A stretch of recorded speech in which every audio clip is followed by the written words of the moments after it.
pleasure is all mine.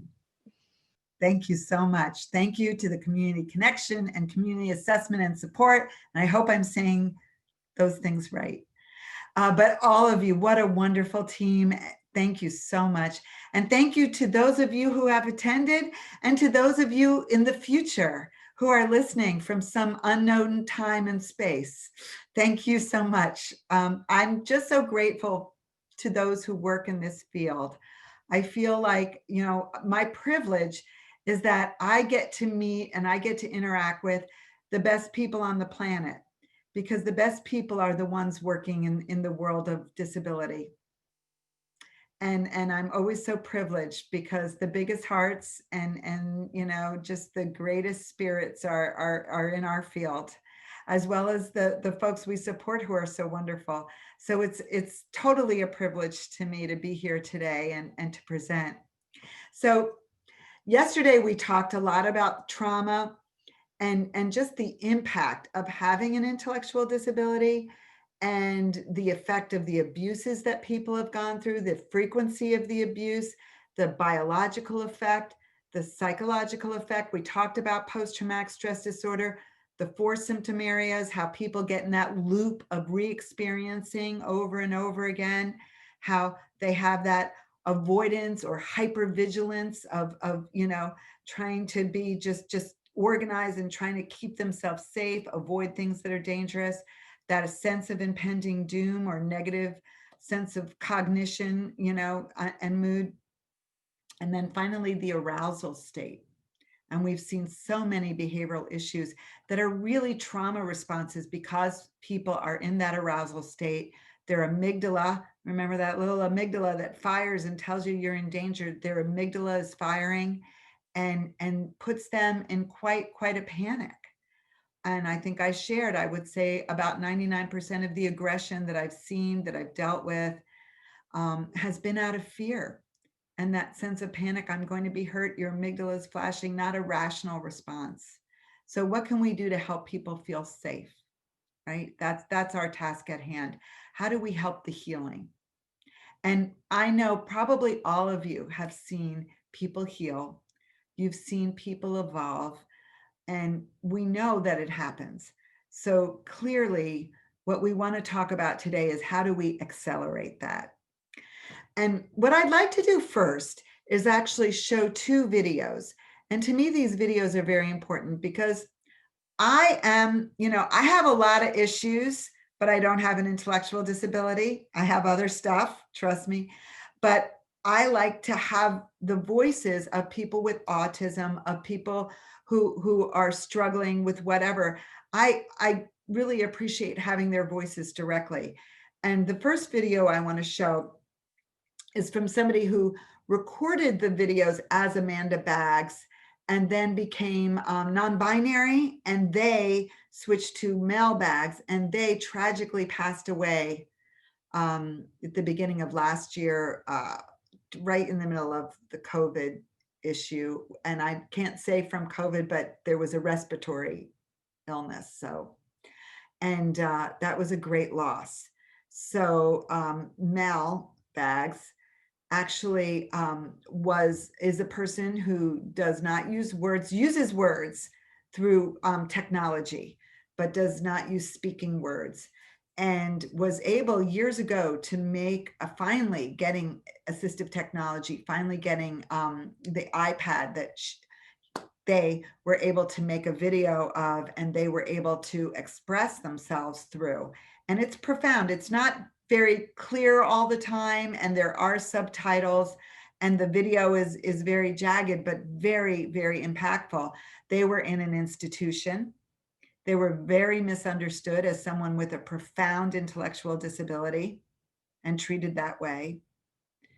Then they were moved out to a group home setting and then in an apartment, and they described that and all those experiences. And then they also talk about the history of disabilities, when people were put in circuses, when people were used for science experiments and inhumane interventions and you know, death. And they just describe it so powerfully. So I want to show that now. So we can go ahead and show that. Thank you so much. This is from a handout I gave while speaking in a training for staff who work for people with developmental disabilities. It is about what it means to be dehumanized, and it applies to a far broader group of people than the original audience. It is, to make this clear, about something that is done to us by other people, not something intrinsic to who we are. Being an unperson means that people talk in front of you as if you aren't there. If they know you understand them, it means you're not enough of a person for it to matter. It means listening to staff gossip, saying things they would not dare say in front of real people. It means hearing their bluntest viewpoints about you out loud, to your face, with the person behind that face unacknowledged. It means hearing confidential information about other unpersons. Being an unperson means that your life is not a real life. It means being treated worse than most people would treat their own pet gerbil, and with less guilt. It means that your existence seems to fill people with disgust and fear. People see and describe you as a hollow shell, a body without a soul, a shambling child, or a vegetable. Or else they romanticize your life, calling you a special angel on earth. Whatever they call you, people refuse to see that you exist at all. Being an unperson means being considered non-communicative. If you somehow, once in a blue moon, manage to communicate in speech, those words will be seen in pathological terms rather than communicative ones. If you communicate in writing, people will question your authorship. If you communicate with behavior, you will be punished, restrained, drugged, or put on a behavior program. No matter how clever and intricate a communication system you devise, you will be described as incapable of true communication.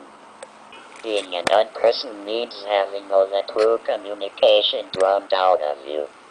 It means having your behavior and words, if you have them, molded to fit what other people want or expect of you. It means having this molding placed on you like a straitjacket. It means screaming and screaming inside your head that you are a real person, but nothing gets out. On the rare occasion that something does get out, an action that is from your desires rather than your training, an oral or written statement that you really are a real person and feel trapped, you will be punished, ridiculed, or ignored. Being an unperson means being treated like a child, which should really make people think about how they view children, or at best like a beloved pet. It means that if you do something real, important, and meaningful to you, people will think it's cute. They have a special laugh reserved for that. It means being spoken to in a voice people normally use on children. Being an unperson means being brutalized. An unperson can't tell about beatings, rape, torture, and murder. If she does, she will not be believed. An unperson knows that the law will never come to his aid, not the way it does for real people. If he dies, here, today, at the hands of another, it will not be considered murder. Being an unperson means being expendable and interchangeable with all the other unpersons of the world. An unperson means living up to low expectations. It means being punished or shamed for showing emotion, awareness of your environment, or originality of thought. It means that once you no longer show these things outwardly, except maybe to a few other unpersons who know what you're doing, people take one look at your most superficial appearance and declare you even more of an unperson. Being an unperson means being hated. Not always in an overt emotional way. It means people want you to be a real person, which sounds good until you realize they don't believe you are a person already. They want to shape you into someone else, or else use you like a blank projector screen for their fantasies. Sometimes they tell you they want to reel you back, as if you're not there. Being an unperson means that your existence as who you are is denied at the deepest level by those around you. And that, being erased, is the true nature of hate. Rage is nothing in comparison to erasure. Being an unperson means that if you must hurl your abilities, everything you have learned over the years, and attempt to advocate for yourself in any possible way you know how, you will be labeled manipulative, attention-seeking, or a bad or difficult client. You learn that people like to work with the good clients. The ones who have been so twisted by being treated as unpersons that they are completely passive and compliant. You realize from memory of being like that no person on the planet should ever be twisted that far. But when you tried to stand up for yourself, to break out of terrified submission, then you are labeled aggressive and hostile and treated accordingly. Being an unperson means that you are not allowed to want what anyone else would want in your situation. Being an unperson means being at the mercy of the theories other people have about you. It means having communication given to you one day, maybe the first day in your life, and then taken away the next when this is considered a fad or a hoax or just too bothersome to the staff's routine. It means being thrown in big nasty institutions when that is considered protective, then broken away from your friends and sent to littler but just as nasty institutions when that is considered progressive, and then isolated from everyone in your own apartment when that is considered radical, no matter what your desires ever were in the whole matter. It means being tortured and killed as a demonic changeling, displayed as a circus freak, used medically as a lab animal, and tortured and killed in the name of treatment or medicine or protection, with the changing of time and culture. Staff people always say they are not like this. Last time I told a staff person about how other staff abused me, she laughed and told me the other staff at that place didn't abuse people. Within hours, I watched her and other staff laugh while they made another inmate beg like a dog for a glass of water and a change of socks. People need to show they are not like this, not say it, if we are to believe them. I have been an unperson. Now I'm sometimes an unperson and sometimes a real person, depending on who is around me. The difference between an unperson and a real person is not a difference of what is called degree or kind of impairment or disability. There is no line you can draw and correctly say that on this side of the line lay the real people, and on the other side you only have the unpersons. There is no such thing as a true unperson. An unperson is a ghost, a prejudice in people's minds. Those of us considered unpersons by others are aware of this prejudice when it is pointed at us. In the end, there are only real people, and the ghost of the unperson is projected on top of some of us.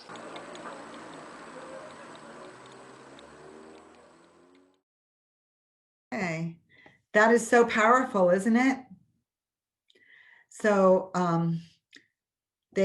they really say everything right there, being an unperson. So remember my very first story of my very first week in this field and seeing how the folks I was supporting were totally invisible and just kept trying to be seen, didn't give up, didn't get depressed, didn't attack that priest who wouldn't talk to them, just kept trying to be seen. I love when they say rage is nothing in comparison with erasure. And erasure is trauma. To not be validated, to not be seen, to not have your existence recognized as human, right? Devastating. And yet many of the people we support have been through just that. And it has had its effects. And the effects continue. So we have to assume trauma. We have to assume that people have been through things. And it's no coincidence that their pain is showing. So the next video that I want to show, and then I'll just talk after that, but I thought it would be easier to show the videos ahead of time, technologically speaking. So hopefully this will work for everybody. So this is a very articulate, wonderful young woman who is a great civil rights worker for the rights of folks with disabilities and the rights of people in particular with autism, and explains having autism really well in her childhood. And she had a fairly, she had a decent childhood. So we're not talking about horrible neglect and horrible abuse, but just in a normal upbringing, there was trauma. And you can hear it in the way she describes it. And then she talks about a friend. So I would like you to hear this one at this point, and then we'll talk about that as well. Thank you.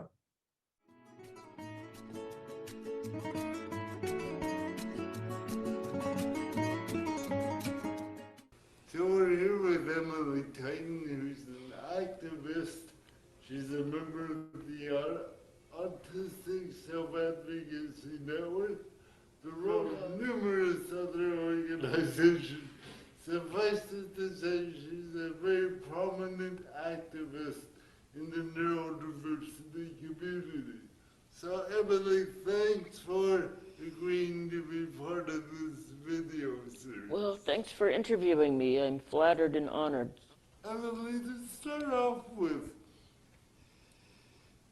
many people assume that autism is a disease that needs to be cured. I know one of the basic principles of the Autistic Self-Advocacy Network is autism isn't a deficiency, it's neurodiversity. Some people might say, what do you mean by neurodiversity? Could you talk about that? Sure. Okay, so when I was young and when people didn't know any better, they said that there was this belief, and there still is with some people, that autistic people need to be cured, that we're broken and that we need to be fixed and we're in our own little worlds and all this. And that's actually not true, at least to us. We believe that it's just another way to be. There's a quote on a t-shirt, autism, it's not a processing disorder, it's just a different operating system. And so that's a good way for, that's how I often explain it to my friends, is that it's simply another way of being, another way your brain is wired, so you take in information and process it differently than someone who doesn't see things that way would. So it's, if, like, say you're a Windows and I'm a Mac, and so our brains just simply process things differently. But we still get the same work done. Exactly. We can definitely work together as long as people aren't trying to fix us or cure us. If people appreciate the differences in how we think and can say, hey, you don't need to be fixed. And that's kind of how I came, because for a long time I did think I was broken and such, because I was brought up with my parents and other people constantly trying to figure out what was wrong with me and dragging me from doctor to doctor. And finally I was like, I don't care anymore. I just want to be me and, be the best me I can as I am and not try to fix myself. And because I was like really depressed before that. So that's what I tell people now, that looking at being autistic is something to be cured and something that I was broken with. All it did was make me depressed. But then I started seeing, on the internet glimmers of, like, I think one of my first exposures to the neurodiversity community was on LiveJournal, and there was a conversation about bullying, and there was someone participating, and they had a picture, an icon next to their picture, or next to their account name, those things, and it said Autistic Liberation Front, and that kind of appealed to me. So I wrote to her and asked her what the Autistic Liberation Front was. So, Emily, let me just pick up on one thing you said. You said your brain works and has a different operating system. If I could enter into your brain, I know this is a strange question, in what ways might it be different? So what differences will I notice? You know, that's a really hard question to answer because I've never had a non-autistic brain, so there isn't anything that I can really compare it to. Yes. So I'm not sure that I can answer that. I'm trying to think about ways in which people interact with me, and I might look at them like, huh? I guess, yeah, here's an example. So from what I'm told, is people who aren't autistic would look at a mess in a room and they would say, you know, well, okay, let's look it over here, you know, because that's what they tell me to do. They say just concentrate on one area at a time, but with me, I just look at the mess as a whole, and I get overwhelmed and sit down and say, forget it. Same thing if I've got like a bunch of dishes to do. So what you're saying then is that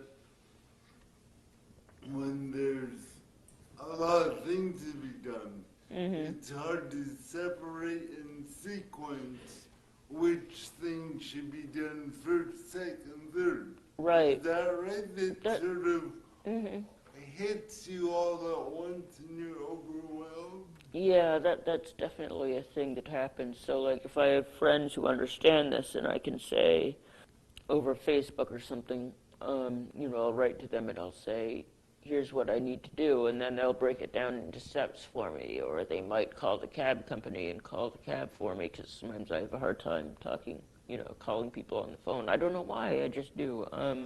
As I said before, a lot of the thinking has been geared towards fixing or working on, normalization, making us undistinguishable from our peers, our non-autistic peers.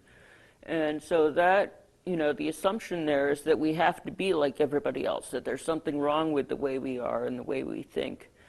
And so they're trying to take Macs and make them into Windows, going back to the metaphor. And you can't really do that without breaking the Macintosh. So although we can do, you know, there are emulation programs for Windows on the Macintosh, and we can emulate a non-autistic person to an extent, but it's extremely taxing on us, and it really takes a lot of our energy, and it's very hard to do. And there's something called the Autistic Crash that we sometimes talk about, and that happens when you've been forced to be normal for such a long time, and then you get to a point where you just can't do it anymore, and you kind of fall down emotionally and mentally, and you get really depressed and stuff. And that's why there are some, you know, papers that went around that I read when I was younger that, you know, why do people regress in their 20s and 30s? And I think that happens when we reach that point.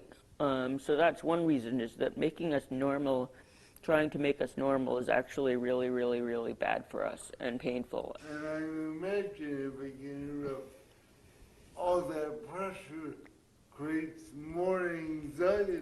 Exactly, right. Even more difficult to emulate normal behavior. Exactly, like, you know, I can remember my father and my mother, you know, smacking my hands down when I was stimming. Now, they were doing that because they didn't understand what was wrong, or what, you know, in their perception, what was wrong with me. And I can remember my dad telling me, you know, why are you doing that? You don't want to look, you know, the R word, you know, retarded or anything. So,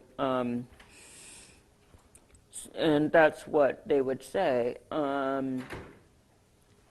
Or he would say, or my quote-unquote favorite, which wasn't favorite at all, was when I'd break some social rule, and he'd get really angry at me, and he'd say, you know exactly what you did wrong, and I'd try and ask him what I'd done wrong, and he wouldn't tell me, probably because of the assumption I was talking about earlier, that, you know, he just thought I was being defiant and non-compliant.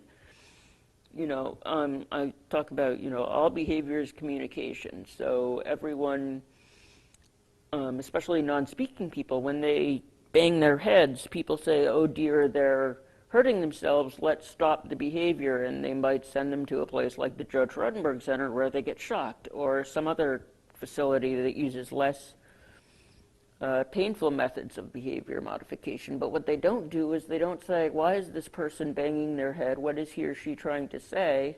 Or why is he or she so frustrated they're doing it? And, I don't think I even necessarily knew it was frustration myself. I wondered why, but I didn't know what it was until I was, reading Amanda Bagg's blog, and that spelled it out. It was, out of sheer frustration. That's why she would do it. So frustration can be a thing, and that resonated with me. Yeah, and from what I know from all of my friends who are autistic, for example, Cal Montgomery says when she bangs her head, that is the way she has it when it blows off steam. I know other people who say, I don't want to bang my head when my body starts banging it for me. Yeah, that's another. So it can be frustration, it can be relief, it can be involuntary, and to presume that it should be stopped without understanding why is not only dumb, it's cruel. Yeah, it's, how do you feel if you were trying to, if all behavior is communication, so you take it as communication, right? So if you're trying to have a conversation with me and every time you start to speak to me, I jump on you and knock you to the ground, you're not going to be very happy. You're right, if I'm trying to talk and you're restraining me every time, at some point I'm going to slug you and you're going to see. And then if I'm staff, I'm going to write that down as a serious incident report and say he slugged me, and they might use, I don't know, what chemical restraint.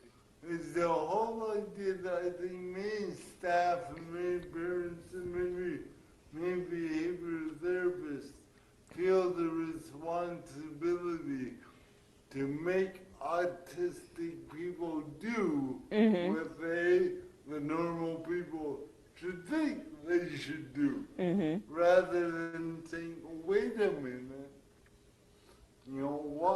why do I need a person to stop flapping their hands? Why do I need someone to look me in their eyes?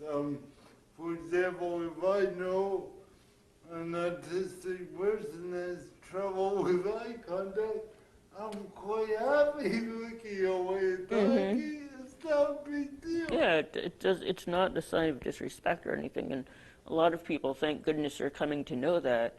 But when I was younger, I actually had a boyfriend who would insist that I make eye contact with him, and he thought he was doing the right thing.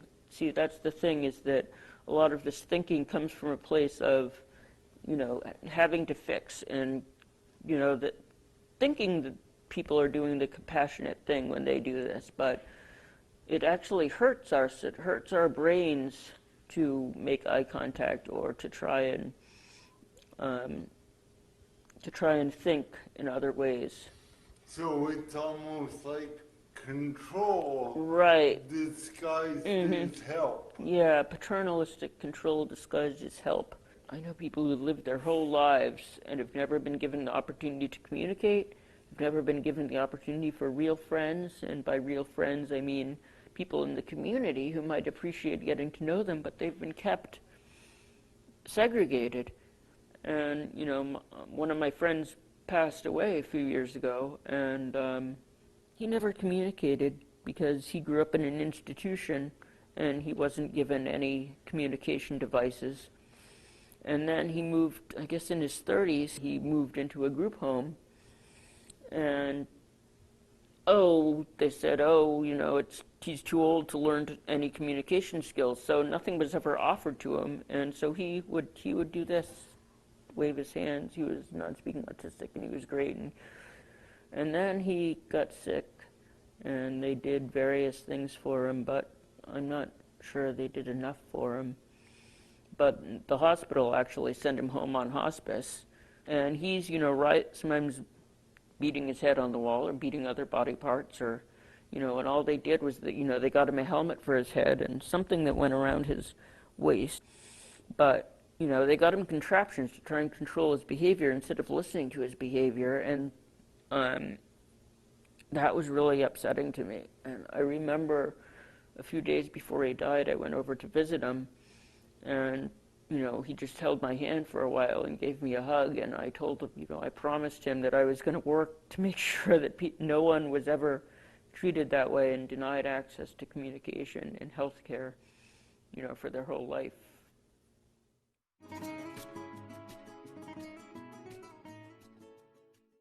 Wow, huh?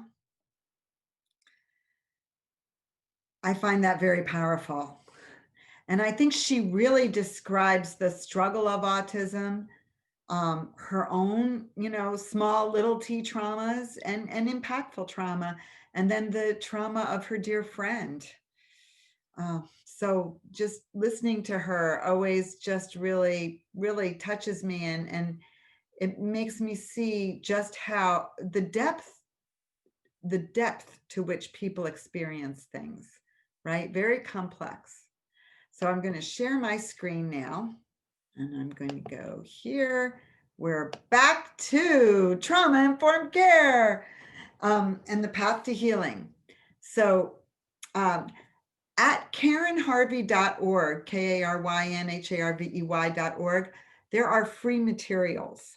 So I have all kinds of workbooks, and I have a coping with COVID workbook now, and my book about hope, workbooks that you can do with somebody or they can do on their own to really build up a sense of self and a sense of triumphing over the challenges we're facing.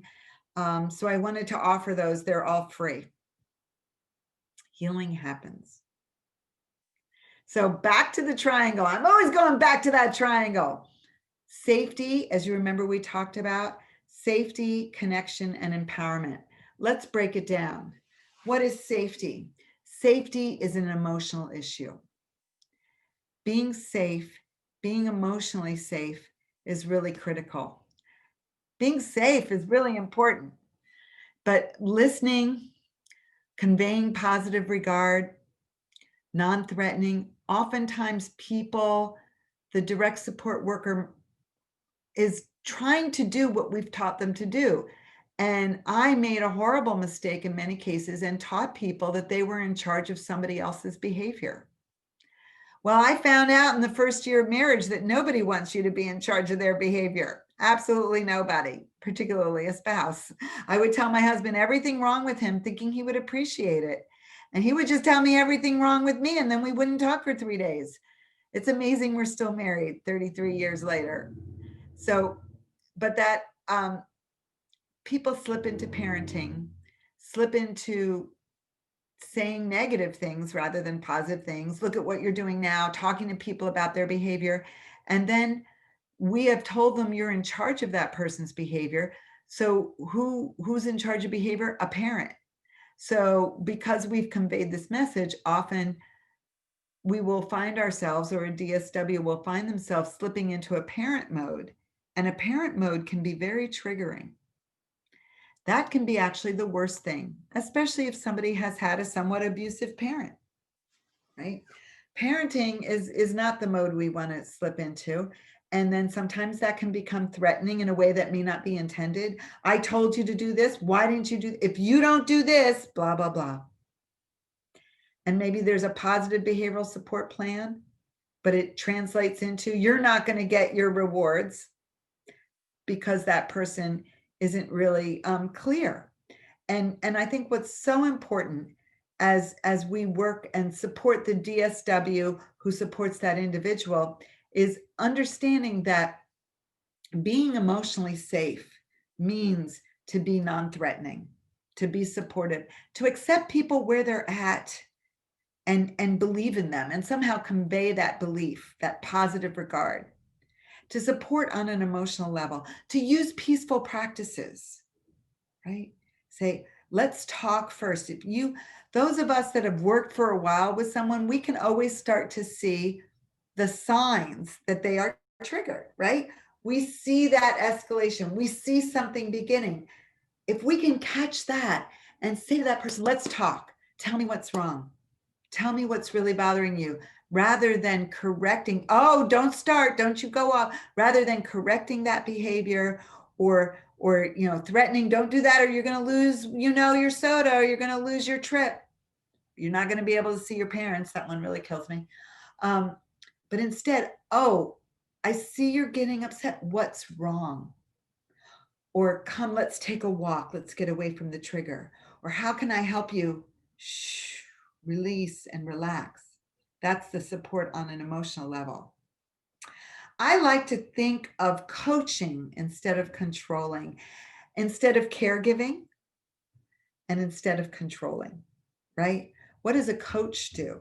A coach who's a good coach, there's some bad coaches, we know that, but a good coach conveys an emotionally safe stance. I'm here for you.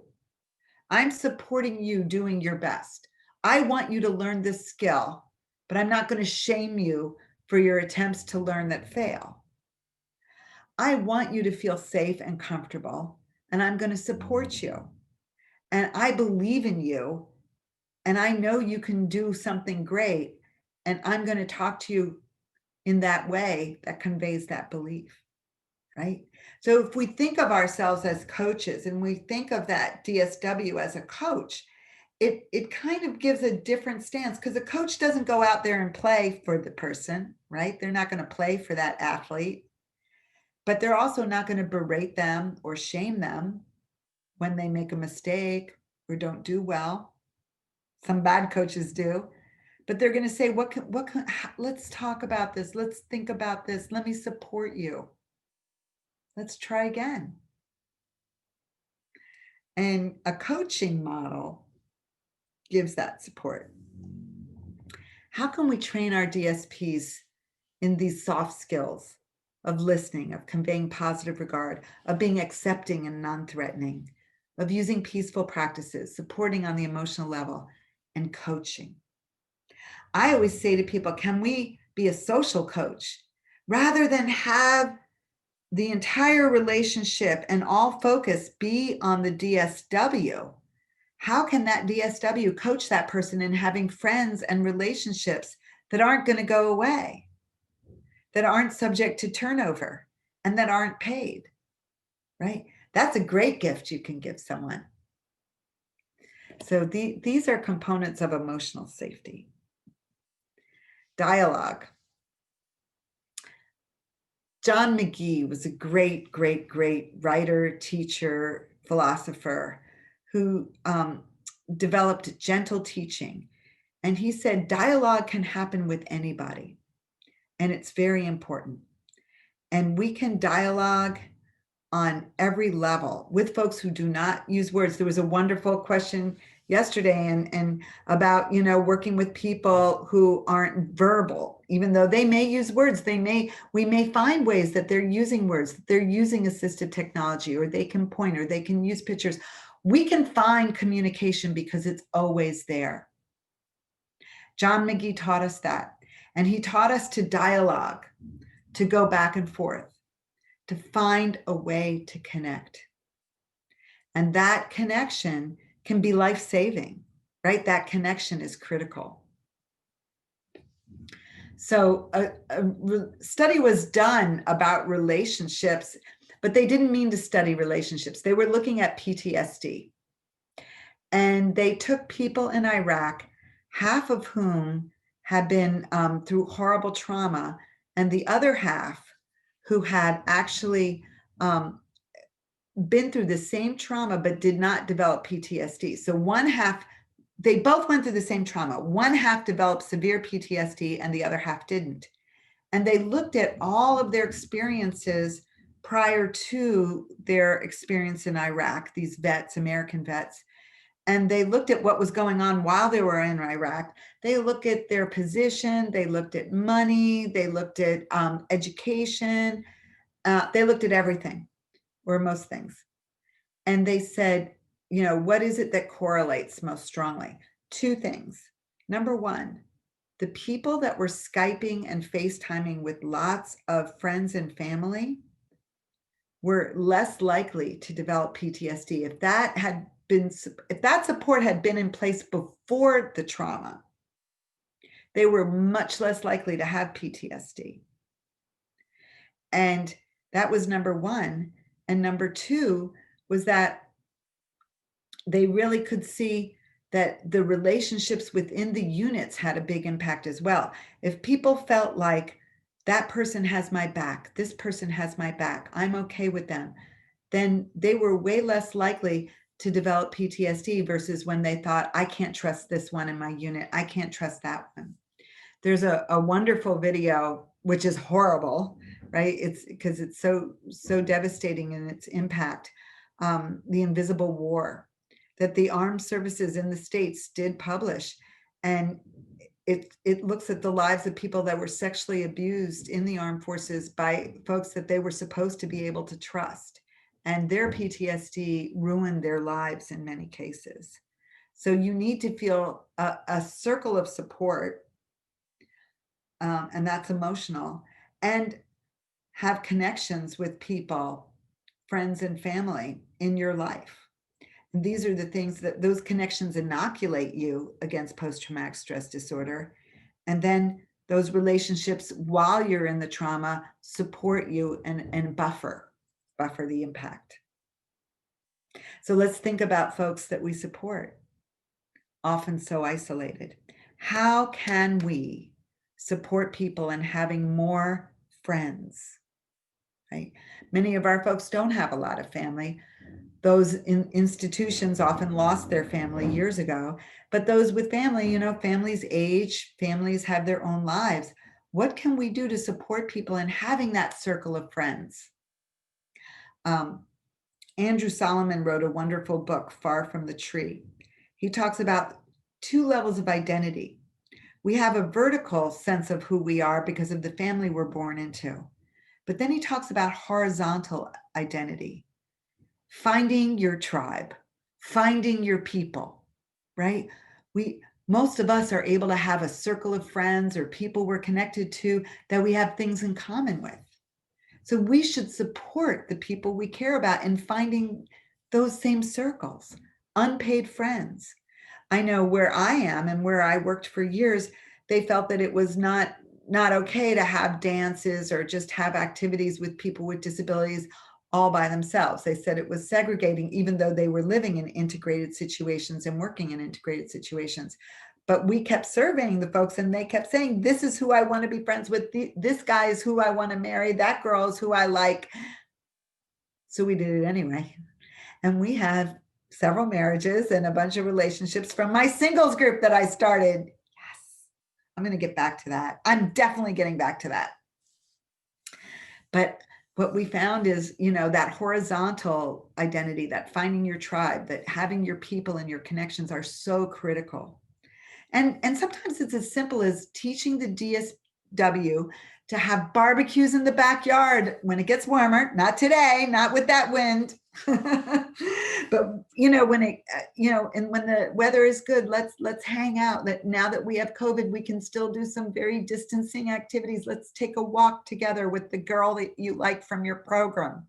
Even though we're not going to the program anymore, we can have a walk 6 feet apart. Let's figure out how to help people connect, how to solidify relationships that are important to them, not what we think they should have. That inoculates us against trauma, as well as buffers it when it occurs. The Harvard's men's study, very interesting. There's a wonderful TED talk that you can watch with Ted Waldinger. And he talks about this study that has followed these men, over 700 men, 760 something, for 75 years. It's a very intensive long-term study that's had 4 principal investigators because the first 3 died. That's how long it's gone on for. And they looked at men who were from Harvard, and then they looked at men from the poorest section in Boston. And they followed their lives throughout their entire life, asking them, constantly surveying them about what their level of fulfillment is with their life, their level of happiness, how rewarding they find their life, all those kinds of metrics, qualitative. And interestingly, they looked at the factors. The happiest people were not the richest. They were not the ones with all the money. They were not the ones necessarily with the highest level of education. Education, money, and position were, I think, what they originally expected to find, but none of those correlated with happiness. And some of the happiest people were the ones from the poorest neighborhoods. And some of the unhappiest people were some of the richest with the highest positions. So that's good news for the rest of us. And they said what the factor that really most highly correlated with happiness and fulfillment in life was the quality of relationships. So those who felt like they had very deep and fulfilling friendships, and those who had a positive marriage reported being much happier. So, and that's friends and or marriage. So many of the very happy people had a close circle of friends, but weren't necessarily married. And then many that had good marriages reported being very happy. But some of the most miserable people were the ones in bad marriages, right? So, if that's not going well, time to cut it off. COVID is a good time for that, because by now you're probably ready to kill each other. Actually, a negative marriage with somebody that you felt didn't love you or didn't care about you actually was the most impactful, worse than poverty, worse than being jobless. So relationships really matter. That needs to be a priority in our field, and relationships are the key to healing. So when we look at trauma, we look at healing. And what heals? Because we can't just talk about trauma without talking about how people heal. And when we talk about how people heal, we have to start with relationships. Friendship, love, this is how people heal. It brings them into the present. Think about your own life, right? The friends you have, how wonderful that is. What a gift it is to have a true friend. It's the greatest blessing. And that's how we can move forward into the present. That's how we can to really enjoy our lives, to look forward to the future, is having relationships. We, as staff, we may need to support people in some of those social skills. And I think that's a very important task that we have that we don't get trained for, right? How can we help someone to make a phone call, to set up a friendship time with someone, or set up a date? These are the things we should focus on, because relationships are healing. And a sense of identity is important. So Erik Erikson talked about the critical developmental stages. And in each stage, from birth to old age, there's a conflict to resolve. And he said probably one of the most important stages is your adolescence or your teenage years, when you're trying to figure out your identity, right? Who are you? So you might think back and being in high school and thinking, oh yeah, I like to read and I'm good at school, so I'm going to go to school. I'm going to go to college. I'm going to maybe work in an area where, I can read a lot, or I'm good at art and I want to do something artistic, or I love kids and I want to work with kids, or, I like hands-on things and I want to build things, whatever. We saw our strengths and we charted our course into adulthood based on that sense of identity or sense of self that came from knowing our strengths. The question was, who am I? This is the critical question that humans are asking all the time, right? And that we ask ourselves during adolescence and in our early 20s, like, who am I and who am I going to be? For a long time, we used to talk a lot about midlife crises, and people still go through them when they decided they were someone that they really weren't, or when they accepted a family's push into a certain field or a certain type of life that wasn't really them. So then there's that breakdown when it's, no, this isn't me. This is who I am. And when people find themselves, that's when they find their joy, right? Who am I? This is the critical question. What happened to people with disabilities? When the rest of us were finding out who I am, what I do well, who my friends are, my preferences, where I make a difference, what I'm proud of, folks were finding out who they weren't. Oh, I'm not the one that gets married. I'm not the one that's going to drive. I'm not the one who's going to play on the sports team. over and over again, they were told things that they couldn't do during that critical developmental period. No, you're not really on that team. You're just the mascot. You're not the person who's everybody likes and not the cool one, not driving, et cetera, et cetera, et cetera, et cetera. That is devastating. What can we do? It's never too late to help someone build a positive identity or sense of self.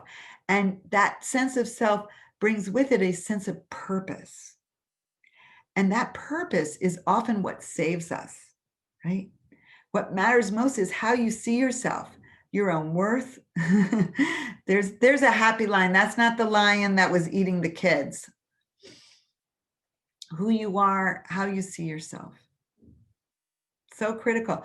So by working with folks in a way that's really positive, by showing them their potential, by helping them to find some purpose, some positive identity. You're the one that cares about old people and you volunteer every week at the nursing home, or you're the one that loves animals and you go and pet one day a week the animals at the pet store. Anything can become an identity and can build strength and can help facilitate healing. That sense of self. And that's how people move forward.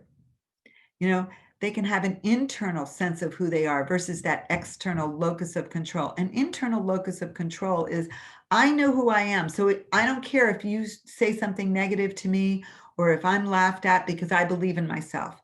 External locus of control is I'm constantly looking at everybody else to see how I'm doing and who I am.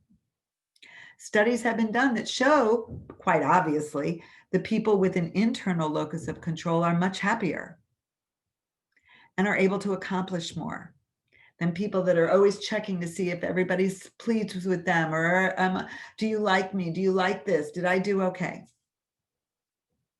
Now I'm going to ask you, how many of you, when you ask your friend, how are you? Do your friends say, I've been good today? Right? And yet, how many of you know somebody with a disability? I think we said this earlier. When you ask them, how are you? They say, I was bad yesterday. Or I've been good today. Our friends say, I'm feeling good. I'm doing fine. They know who they are. They know how they feel. They can check in internally. And yet, so many of the folks that we support, we've so focused on teaching them to be compliant that we have not taught them how to really know themselves. We haven't said it's okay. We haven't green-lighted that self-awareness and helped to build from within. And that's where that positive identity comes from, is that sense of self. And it's so critical. It's not too late. I believe this is the task at hand as well. And that's why I believe it's so important. I have designed these workbooks to build up a sense of self, the ones that are free on the website. And I believe that therapy with folks with disabilities should focus on developing that sense. And we on the front line, the DSWs, can be developing that as well by talking to people about who they are, by listening to how they feel, by getting their opinions rather than telling them what the opinion should be. We can do this, and we have done it in many cases. But it's a critical process of developing an identity and healing. Daisaku Ikeda, great philosopher, says, ultimately, happiness rests on how you establish a solid sense of self or being. Think about that. Truly happy people are people who know themselves, right? Socrates said, know thyself. Here's Nelson Mandela. And he's someone who had a lot of trauma. He had trauma in his childhood, and then he was in prison for 27 years. That's not good. Little tiny cell. My friend told me about it. He saw it. And yet he had such a sense of identity, such a sense of self, that when he came out of prison, he hit the ground running. And he spent his time in prison not just completely imploding or feeling sorry for himself or fighting all the time. He actually learned boxing, so he did fight, but in a good way. No, he spent that time really developing himself. And he came out and he changed South Africa for good. I mean, every country has its issues. Look at us. Don't mind us. But he had that giant impact, and he impacted the world because he knew his purpose and he had a defined sense of who he was and what that purpose was. Very important. And I think, we talk a lot in the States about closing day programs, and day programs are horrible. And many day programs are truly horrible. People are doing the same puzzle over and over again. It's like a bad Beckett play, terrible. Coloring, doing things that aren't meaningful.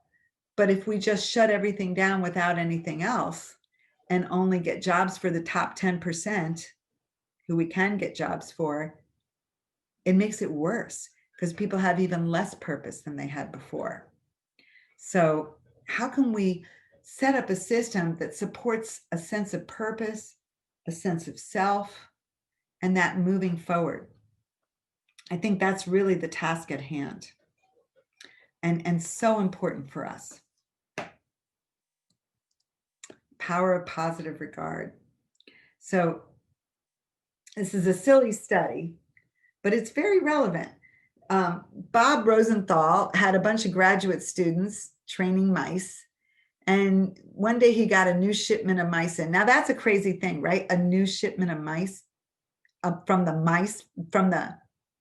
it's really rats. We call them mice because they're so cute, but they were rats from the rat factory. That's kind of a creepy place. And I hope nobody has a bad dream about a rat factory tonight. No, dream about sunshine and flowers because the spring is coming. But the rat factory gives quite an image, right? And he told his graduate students, okay, I put the smart rats on this side and the dumb rats on that side. One group worked with the smart rats, the other group worked with the dumb rats. Now that's absolutely crazy because there's no IQ test for rats. But the rats, the students that worked with the rats that they thought were smart did way, way better on the mazes because that rat would, run into the wall and then the student would say, oh, he meant to turn. He really did. And let him go again and let him go again until he got it right. And the students that work with the rats that they thought were dumb said, okay, this guy ran into the wall and he's just really dumb anyway. So I'm going to put him back in his cage and feed him and forget about him. So yes, no human should be compared to a rat. And most of the ABA studies that I've read are all originated in work from rats because I studied with those guys in graduate school, and pigeons. I had to run these trials with rats and pigeons, and it was not fun. The pigeons peck at your hands and they will not stop. The rats were a little bit cute, but then you would remember that they were rats and you got creeped out a little bit. So in any case, these folks showed that how we regard people is very important in how they perform and bringing out the best in people. Here's the study that was done with humans, because nowadays we probably couldn't do this study because there's many ethics boards that would say it wasn't ethical. But Carol Dweck, this is not a picture of Carol Dweck, it's just somebody I found on the internet, a teacher, who I thought she looked great. But in any case, she took students, a large group of students who were all average performing, not average, nobody's average. They were average performing and had the same test scores and grades. And she divided them up. And for one group, she said to the teachers, you've got the gifted and talented. These kids are brilliant. And then the other group, she told the teachers, these kids have learning problems and they really struggle. And neither one of those things were true. So in the class where the teachers thought that the kids were brilliant, all of the kids went ahead a grade level within months, some 2, even 3 in some cases. And where the teachers thought that they had learning problems, those kids either stayed the same and some even went backwards. Right? Because the kids responded to the teacher's expectation. How many of you have had that boss who thought you were an idiot, like we talked about the other day, and treated you and said demeaning things to you? I know when I had that boss who said those things, I started acting so dumb, forgetting everything. I meant to tell you something. I can't remember what it was. Because I had a boss who said, you have a PhD? And he made fun of me. And I got really dumb every time I was around him. I'm sorry. I deteriorated. And then I had a boss who used to tell me how smart I was. And that was before I even went to school. But I turned into a genius every time I was around her. I know how we can reorganize and save money. I had great ideas. I responded to how she saw me, right? How many of us know folks that are wonderful with certain staff and horrible with other staff? Well, one thing is that they perceive, they're not stupid. They perceive how they are seen and what the expectations are, right? They're not dumb. And when we can convey positive regard, people rise to it. You're smart. Wow, you're really cool. And when we convey, you're not all that, just sit here and I'll do everything for you and just, you can't do it, then they won't do it and they feel badly about themselves. So this reminds me of this one story where I worked with, when I worked in this one agency, this one guy, everybody thought he was so great. His name was Sean, and he was, employee of the year. And he would tell everyone, he had these 3 guys that he worked with, and they all had a lot of behavior problems. And he would say, I'm the only one that can work with them. Well, right there, that's a red flag. No, you're not the only one. But he told everyone, and he had everyone convinced that they were such problems. He used to say, they're so bad, I'm the only one that can handle them. And sure enough, they put holes in the walls. They would fight with each other. They would do, some property destruction and some aggression. And I knew that they had a lot of trauma. I knew one guy had been in the institution for years. Another guy had lived by himself with his dad, and then his dad had died, and he'd been in the house alone with his dad after his dad died for 2 days before anyone found them. I mean, they all had something, and they'd all been through a lot. And this guy used to make fun of them. He'd be like, hey, I got the 3 Stooges here. And I'd say, Sean, don't say that. Don't ever say anything like that. He's like, oh, they know I'm only kidding. And he would insult them. And he would say, they can't do that. We gotta keep him in the day program because he can't say things in front of him. I bet you've all seen it at one point. No, I just remembered you're Canadians. You probably haven't seen it. People are so nice there. But I saw it. And he did it over and over again. And I used to beg him to stop teasing them and stop saying those things. But the boss loved him. And one happy day came and he was promoted and he was no longer with those guys. And I was so happy. And they hired this kid who was maybe 21. I think he was probably younger. And maybe that was before we said 21 was how old we had to hire people. I don't know, because he looked a lot younger. And he was kind of a goofy kid, but he was really, really sweet. And he never, he was so nice. And he used to say all the time, these guys are great. I love these guys. This is my pal. And he would come on his days off and go to the baseball game with them or hang out with them. He was the new house manager. And he would tell everyone how much he loved them and how great they were. And I think he didn't have any friends, but he loved them. He genuinely loved them. And he used to praise them and talk about them and say they were really cool and they could do all kinds of things. People didn't realize how good they are. Every single one of them stopped putting holes in the wall, stopped fighting, stopped breaking things. We got rid of all of their behavior plans after at least 1.5 years, some a year. And they were so happy. The kid never did a stitch of paperwork, but I protected him as well as I could. I was like, oh, you can't fire him. You have to walk over my dead body to get to him because he is gold. Because he knew how to talk to them in a way that conveyed positive regard, support, belief, right? These are powerful things. These are the soft skills we don't teach, but we really should. And this is how people heal from their past trauma. When you're with someone who believes in you and you have that connection, then you can make a friend. You can have another connection and a positive chain begins. When you're with someone who demeans you and puts you down and looks down on you, then you feel bad about yourself and you sink further into isolation and further into that hole. And it all has to do with the DSW being that person who can convey that positive regard. And I bet you all know DSWs who are magic, who you can give anybody to, who can work with anybody and bring out the best in them, right? Because they get it. They get that positive regard. They get being emotionally safe.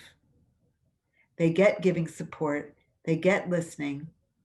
They get that these soft skills are critical in helping people to heal, to get over whatever they've been through, to feel safe, and to be in the present. And it's so simple, really. It's complex, and the trauma itself is complex, but in some ways, healing is very simple. Healing has to do with feeling emotionally safe, being with people who truly care and convey it, and beginning to believe in yourself. Yeah, then you can move forward. And that critical staff who can convey that belief, who can give that support, is gold. And we're lucky because there's some people who naturally do it. And they're the ones I learned the most from. I didn't learn the most in my PhD program. I learned from staff who got it right. I learned some. I mean, I can do some statistics, not well, but I probably forgot it all by now. But I learned a lot from looking and following the staff who could just support anybody, and that person would just climb heights. I started following them around because the one thing I knew was none of them followed my behavior plan. That was for sure. But I was like, what are they doing? And time after time after time, I would see that listening, that support, that positive regard, that caring, that belief, and then that building up that sense of self. You're a good person. You're really something. And folks would blossom, absolutely blossom. So we can actually teach these things. And I'm excited that we're starting a Train the Trainer initiative because I think it's so important to train people in the fact that folks have had trauma and that healing is really the issue at hand, and that being emotionally safe is number one, the most important thing in the world. And then providing that safe platform in which people can really blossom. I'm so excited. Access to treatment is a human right. We had such wonderful questions yesterday and talked about that. And it's so true. And I want to talk a little bit about treatment and some of the treatment experiences that I've had. At the ARC Baltimore, we set up a healing center. At first, I called it the trauma program, and that was a really stupid thing to call it because nobody wants to be a part of a trauma program. It sounds like we're going to give you trauma, right? Instead, we finally realized we should call it the Healing Center. And we had 3 aspects of the Healing Center. We did trauma work. First, like we divided into 3 sections. So it went from September to June and in quarters. And the first quarter, we worked on people's trauma. We did group therapy. We did a bunch of different things, and I'll show you that in a minute. But we focused on the trauma. And interestingly enough, we would take people that we knew. We took 8 to 10 people, and then we'd have a big graduation in June. So we did intensive therapy, and then we were done. And many of the folks that we worked with, who we knew there was a trauma history, many of them didn't want to work at jobs or volunteer or do anything. And so many folks started working, started doing volunteer positions, just blossomed after that intensive work. And these are people that had behavior plans for years, that had all kinds of behavioral interventions, and nothing worked.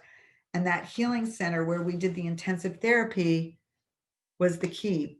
We had it 3 days a week, Monday, Wednesday, Friday, and we had folks that were all at day programs, so kind of a captive audience, but we had a separate site. So we got them, on the van over to that site at about 10. So we went from about 10 to 1. We ate lunch together too. And then everybody went back so they could get the van home. And the first part was trauma work. Second part, we work on that second quarter on developing a positive identity and sense of self. And the third part on finding a mission and a sense of purpose. And that was really important.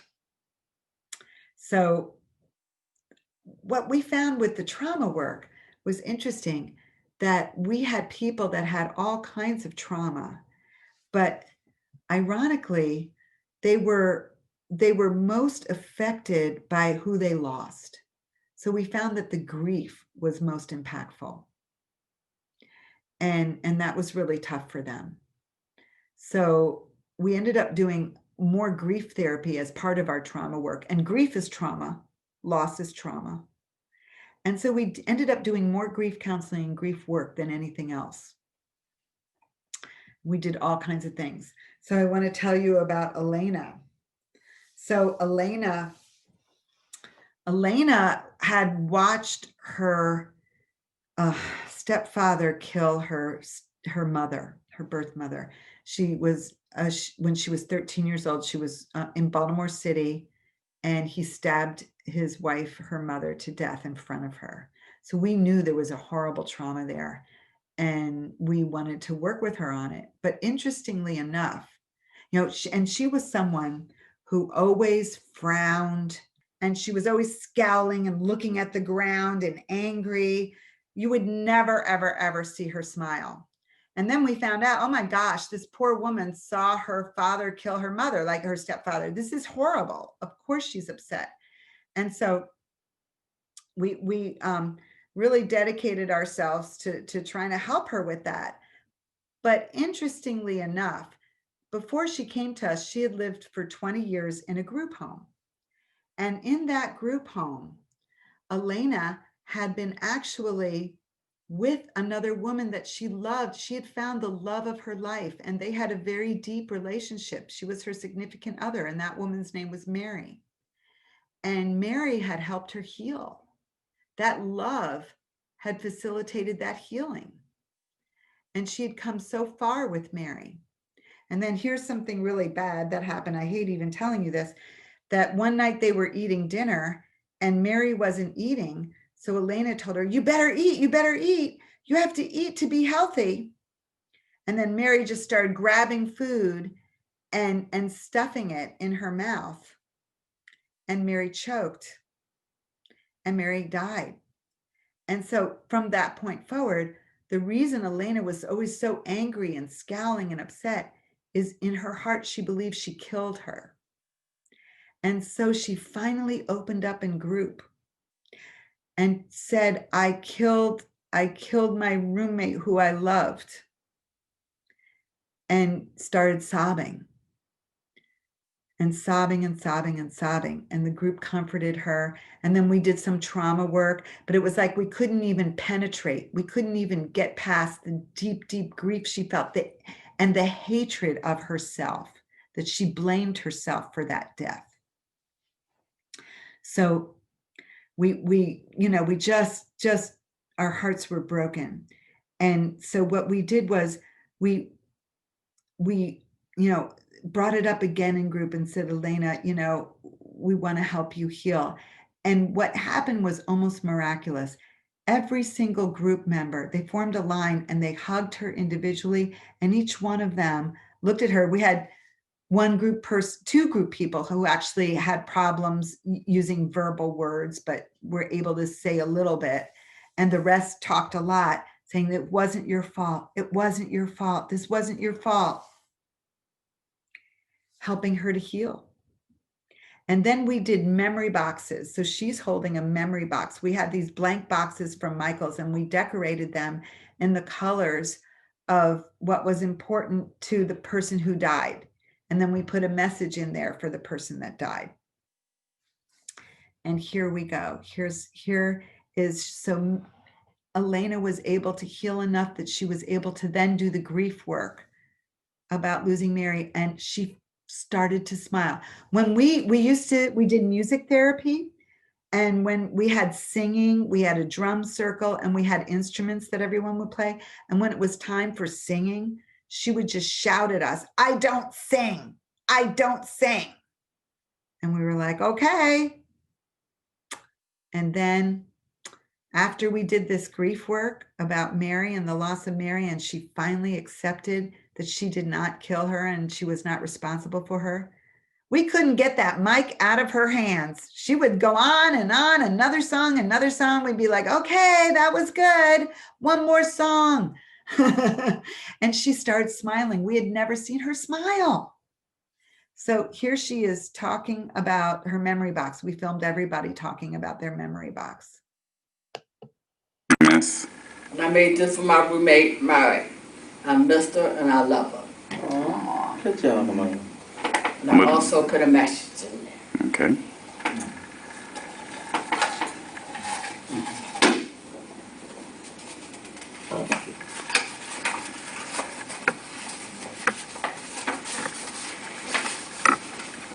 Dear roommate, I miss you and I love you.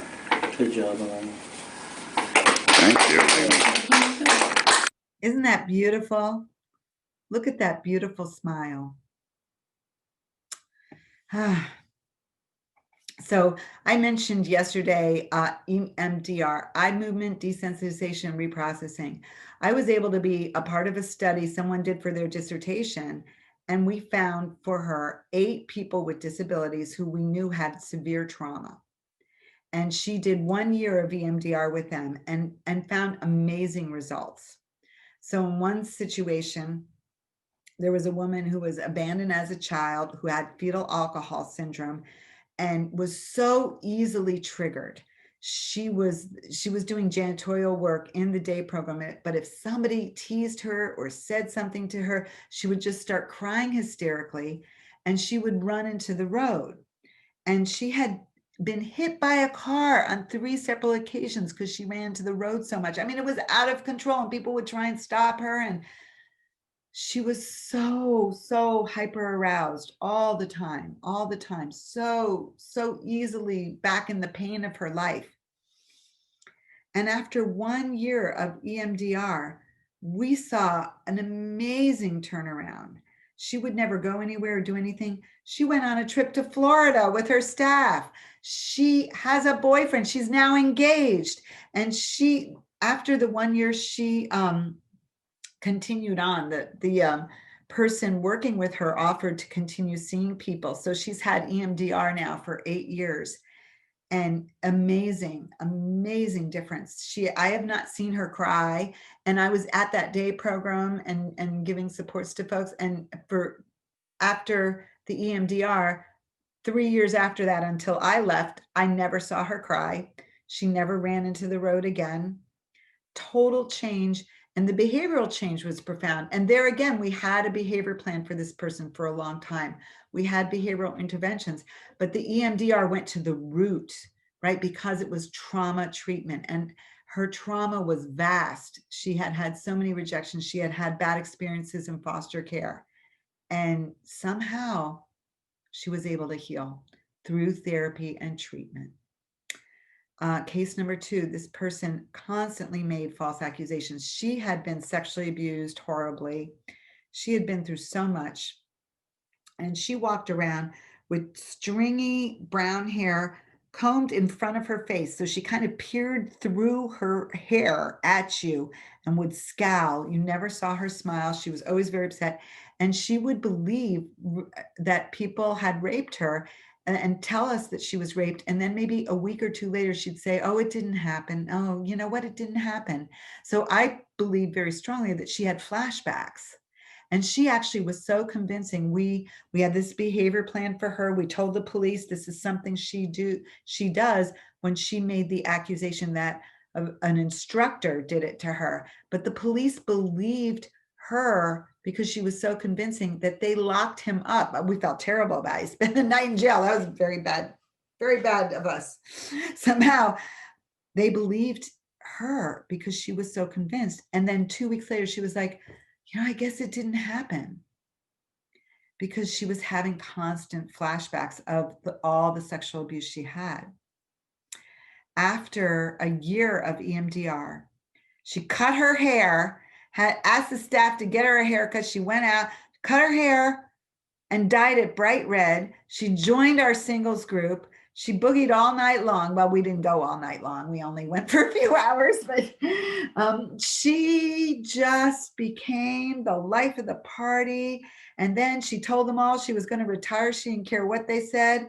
And she made them let her retire. She stays home. She watches soaps. She goes out. Total change of her life. And she said after 1 year of EMDR, I'm done. I'm good. Somehow resolved so much. Another case, this guy had severe abuse and poverty growing up, and he'd become very aggressive very easily. Like somebody would say the wrong word. And so he was diagnosed as paranoid schizophrenic. But again, the meds did not work. There's nothing that really worked, except that it really looked like PTSD. So we said, let's take him as one of the participants and get him some EMDR. And he was because he was so easily triggered. Like someone could say the wrong word, look at him in the wrong way, and he'd be fighting them. And he was about to lose his job on the crew. And unbelievable, after that 1 year, he's another one who just said, I'm done, I'm good. But after 1 year, he actually started doing great on the crew. He used to just come to work sporadically. His attendance changed, and he really blossomed. He really blossomed. And we didn't see that aggression anymore. It's zero for 5 years after 18 in 1 year, right? That was normal. And then last person, well, there were more stories, but this guy was so paralyzed by the death of his mom. He was a mama's boy and lived his whole life with his mom. And when she died, he could not function. It was so sad. And he had been bullied in school and talked a lot about that, was in that trauma loop from that as well. And he just blossomed and started doing artwork, started doing wood carvings after the EMDR. And he got the EMDR for about 5 years. Completely changed how he saw himself. There, I wrote that he has a girlfriend. Well, that fell apart. So, oh well, you know how it goes. But he's just still doing the woodwork and just really healed before all of our eyes. Now he has a crush on the girl who's at the knife store. He loves knives. He loves to go to the store and look at knives. And he says that's going to be his girlfriend. Well, that may not go that well, but I'm just telling the truth. Any case, he is not as devastated by the loss of his mom, not constantly talking about his bullying experiences, and just really so much more in the present, even during COVID. It's really great. So finally, Martin Seligman, in his book Flourish, talks about 5 levels of happiness. And here I'm going to stop sharing my screen and just tell you about it. I'm back. And I want to tell you about happiness, because I think it's so important that we stop looking at what's wrong with people and what we need to fix about them. So like Emily Titan said in her video, stop trying to fix us. And when she stopped, she was so depressed, thinking I have to change, I have to fix myself. And when she finally accepted herself as she was, then she was able to blossom. Now she's just a giant advocate and speaks at conferences and is just an amazing woman who's able to really have a voice and have a strong voice for many who don't. So 5 levels of happiness are, pleasure, engagement, positive relationships, achievement, and meaning. And we've talked about all of them today, right? So people need to be happy. And I have the happiness assessment, which is on that website, KarenHarvey.org. You can download it for free. And I make sure that in all the behavior plans that I've been a part of, that I sign off on a lot. I like to say I write them, but I don't. I just sign off on what other people do. It's a lot easier. But on all those plans, in addition to the functional assessment, which is a requirement, we have a happiness assessment. And we assess, what is that person's bliss? What makes them happy? What is their passive level of pleasure? Like, what do they like to eat? Maybe they grew up with Polish food and no one ever makes them Polish food. We don't know. Maybe they like spicy things. Maybe they hate spicy things. What do you like to? And passively, What do you like to watch? So that pleasure is a passive level of happiness. Next is engagement, playing and doing and video games and gardening and hobbies. And here's where I'm going to go out on a limb. Not everybody with a developmental disability likes to bowl. I know that's a radical statement, but any kind of activity is so wonderful and therapeutic. And when we are engaged, we're not re-experiencing our trauma. Playing is actually really important. Stuart Brown wrote a wonderful book called Play, and he talks about your brain actually rewires itself when you're playing. And it's really therapeutic to play games. So can we engage in games with folks? I bet we do, right? Let's do more of it. And what are their games? What did they like? What do they love? Relationships. Today, we've talked about how relationships heal. It's so critical, so important, right? Nobody wants to live life in a vacuum with people who are paid, right? We need to be part of the world, part of a community, and part of a real community, meaning friends that we choose, not just people we're supposed to be with. Or I don't know what happens in Canada, but in the States, we have these requirements that, okay, people have to be in the community. So they drive around in a van, say, okay, we were in the community, and they're more like tourists, or they sit in the mall and watch everybody eat boardwalk fries while they have their bologna sandwich, or they go to the library and sit there and watch people take out books. That's not the community. The community is connections to humans, being with people. And that's a right that all people have. And how can we foster relationships? And it's okay to have relationships with people with disabilities. And marriage is a beautiful thing. Or just friends. I kept I've been trying to upload a picture of the TV show Friends. I thought that was so cool, right? They were like a family. That's a great way to live your life. I have friends, they have Friendsgiving. They do their own thing. That's Thanksgiving with friends. It's a thing in America. And, that's what's kept them going through their life. They're not married, but they love their life. My girlfriend says, I'm so glad I didn't get married because I'm having so much more fun. So whatever it is, people need those relationships. Positive relationships. Achievement is the next level. We talk a lot about goals, but when do we celebrate? How are we celebrating people? Yeah, maybe we celebrate birthdays, but you and I might go out to dinner when we get a new job and celebrate. Let's start celebrating everything. I know we can't go out to dinner anymore. Oh, well, when it gets warm, maybe we can sit outside. It gets warm there for about a month, right? I'm sorry.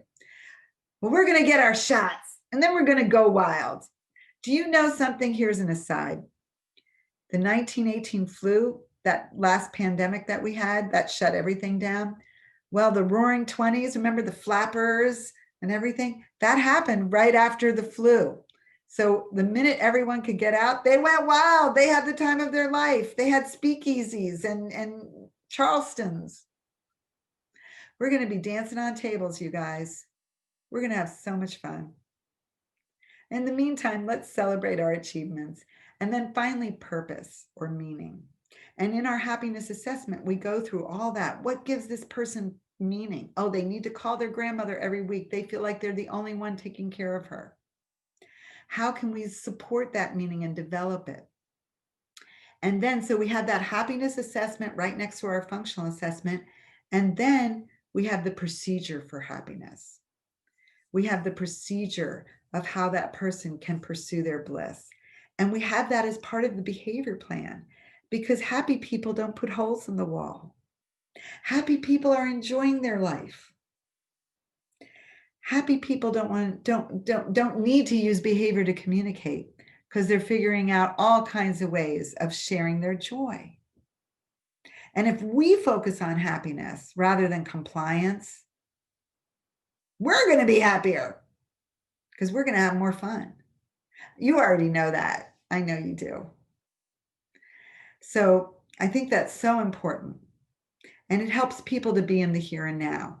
So more games, more fun, more relationships. Let's be positive coaches who coach social skills and facilitate people getting connected. Let's support in every way that we can healing that helps people get into the present, the here and now. And then we can move forward.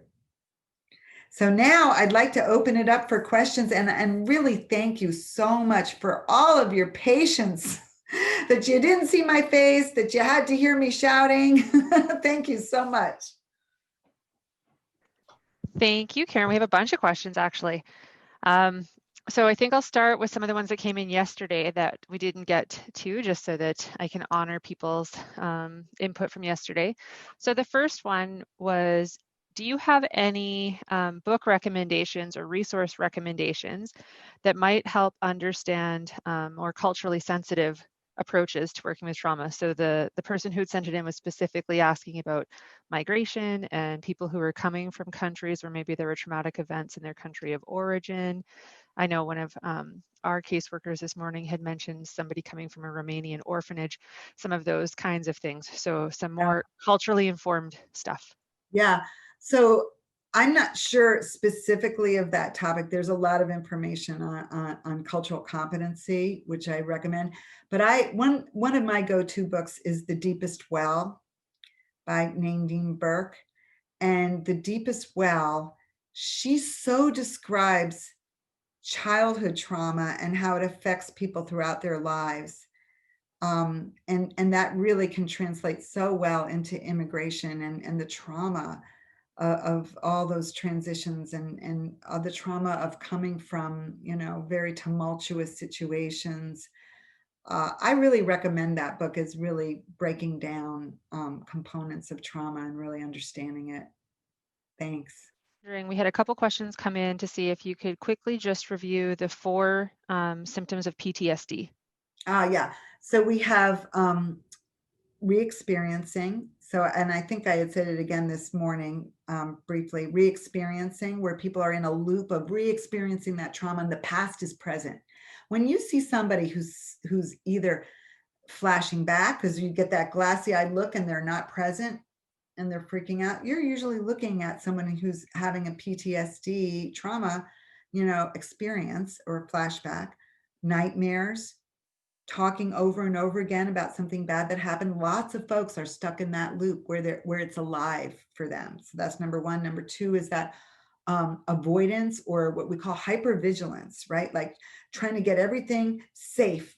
So being maybe obsessed that things have to be a certain way and I have to know who I'm working with and I have to know what I'm supposed to be doing right now. And now what am I supposed to be doing? And now what am I supposed to be doing because I had a mean staff in the past that abused me for doing the wrong thing or whatever it is. But that, just being very, very anxious. And also that other symptom, and something I didn't say earlier that I should have, I looked at my slides and thought, oh, I left that slide out, is dissociation. That's where we see people not be present, right? And to really withdraw from reality also is another way of avoidance. I just won't be present. Selective mutism goes under that category. Then that's the alteration in negative cognition and mood is the third. And that's where we see people who just have that sense of impending doom, like nothing will ever be okay because it's me and my life is horrible and only bad things will happen. Can't even feel joy, And then finally, that hyper arousal that we've talked a lot about today, being in that hyper state with the brain firing lots of chemicals and, in initiating that flight or fight response, and then not being able to do it. So that even makes that person more hyped up and then boom, they explode. And we see a lot of that. One of the other questions was a more specific about some of your own training and learning. Where did you get your EMDR training and how did you develop your more disability culturally informed approach to using it and implementing it? Oh, thank you. EMDR is so wonderful. So I got trained many years ago when I had to drive all the way to Philadelphia from the EMDR people. Now there's an organization, EMDRIA. Actually, they've been around for a long time. And I was able to bring them in and they do a little bit more reasonable training if you can get a group together. So I had a group and that's how I was able train my staff. So I recommend EMDRIA, but you can just Google EMDR. Disability specific, you know, I just got that by doing it. And I'm always happy to consult if anyone's trying to do EMDR, and I have done some consulting, but it's basically just doing it. Okay. And then we had a couple questions. So one specifically about some strategies that you might have for somebody that they're very specifically supporting.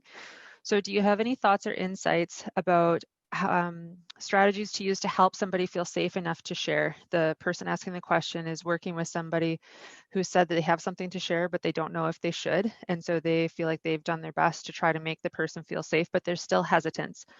So they get the sense that trauma is part of the picture, but are wondering if there's things they could be doing to make the person feel safe. That is a great question from a obviously very caring person. Thank you so much. What a great question. And yeah, you know, I had some situations where I was in therapy with people for a year before they finally disclosed that they'd been sexually abused by their father, one person, then by a stepfather, another person, but it took forever. So a lot of it is just being patient, because they've been threatened oftentimes that if you tell, I will hurt you, or I'll hurt your mother, right? So many threats, so many things have been told to them that people are afraid to disclose. And even if that person's dead and gone, they still have that fear. So a lot of it is just hanging in there. Here's a crazy thing. I found that if I'm in motion with people who are really stuck, like if we take walks, I used to drive people around, and then there was that liability thing.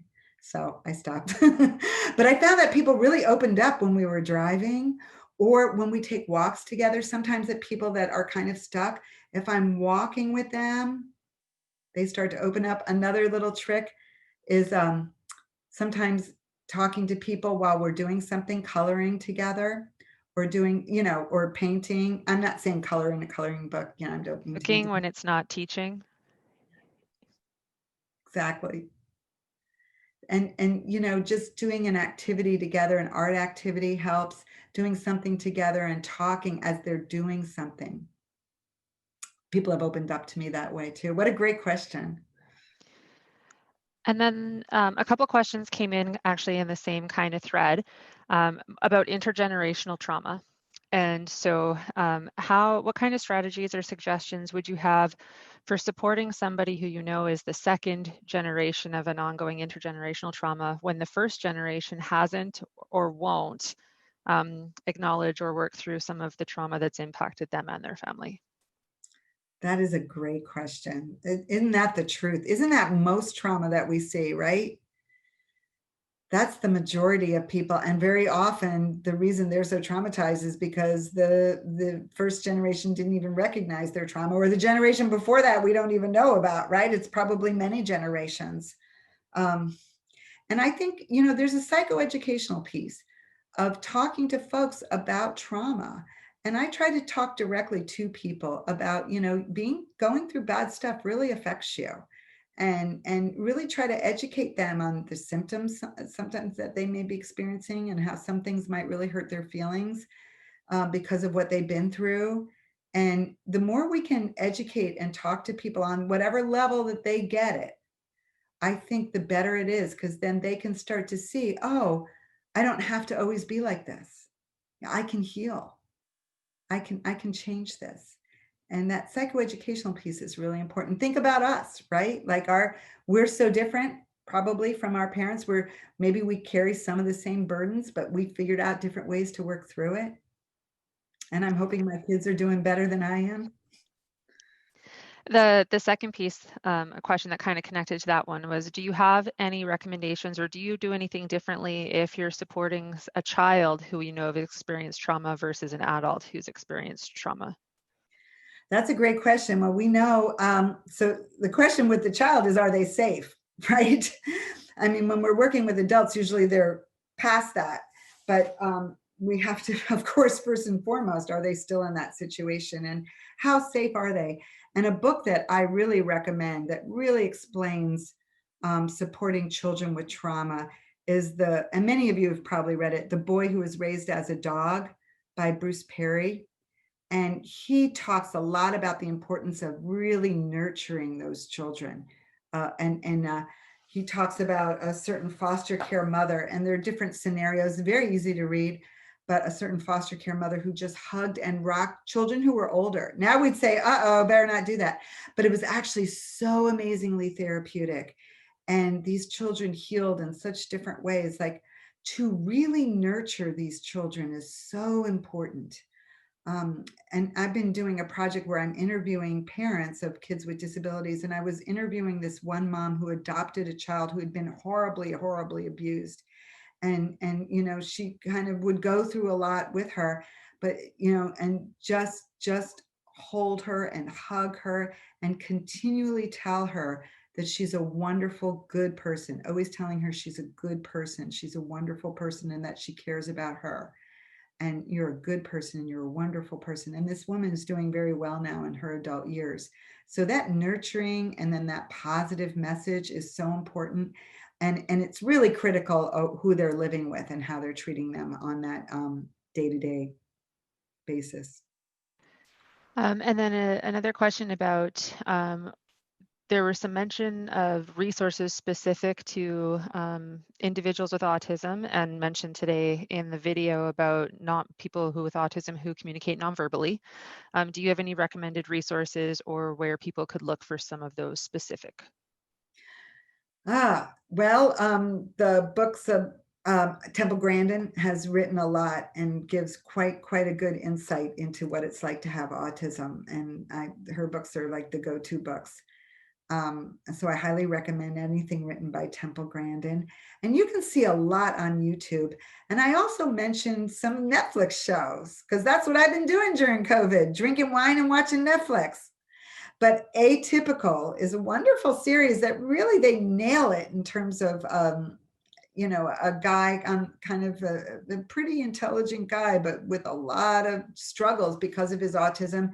And then another, a reality show, Love on the Spectrum, is really interesting. If any of you have seen that, they really describe the autism experience to a T, and these young people just open up and bare their souls, and it's really very moving. It was amazing. I binged it really hard. And then we have another one about, could you speak a little bit more about some of the experiences that might fall into small T traumas and big T traumas? That's always a question. And I took that slide down. It's a good question, but I'll tell you, I struggle with it because I took that slide down for a while, and then someone said, but we have to talk about, what is trauma? And so I put it back up, because it's hard to distinguish what the little T traumas are when they feel like big T, right? Being discriminated against.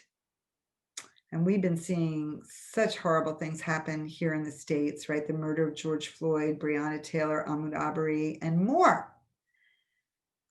That's triggered anyone that has been discriminated against or been the victim of racism. So, I say that's a small T trauma, and that's on my list. To me now, I'm thinking it's a big T trauma.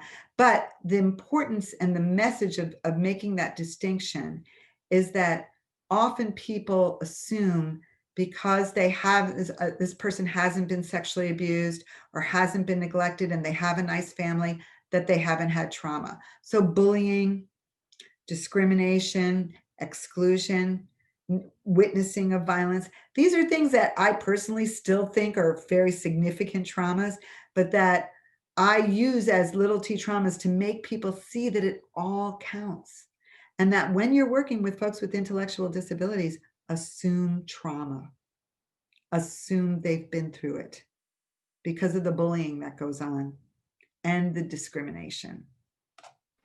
One of the things we always say when Carrie and I are doing trauma-informed training is that it's hard to define what a big T and a little T is, because it looks little to me, but it's all about how the person who's experienced it feels about it, because it could feel like a giant T trauma on the inside, but look small on the outside. So never to make assumptions and try to label the trauma. It's what the person is experiencing. Exactly, Dania. That's the whole point. I will quote you from now on. That would be amazing. I think that's all the questions that we have time for. I know that the rest of the team was going to give a couple messages just in closing. So thank you so much for letting me be the moderator, everybody, and for your questions. They were amazing. So thanks for your participation. At the end of our webinar. So thank you so much, Dr. Harvey, for these enlightening sessions. It's been such a pleasure to have you and to learn about trauma-informed care. Really appreciate it. And thank you for everybody who joined. It's great to see so many people over the last couple of days in the webinar, so that's great. So thank you again, Dr. Harvey, and thank you everyone, and hope you have a great day. Thank you so much.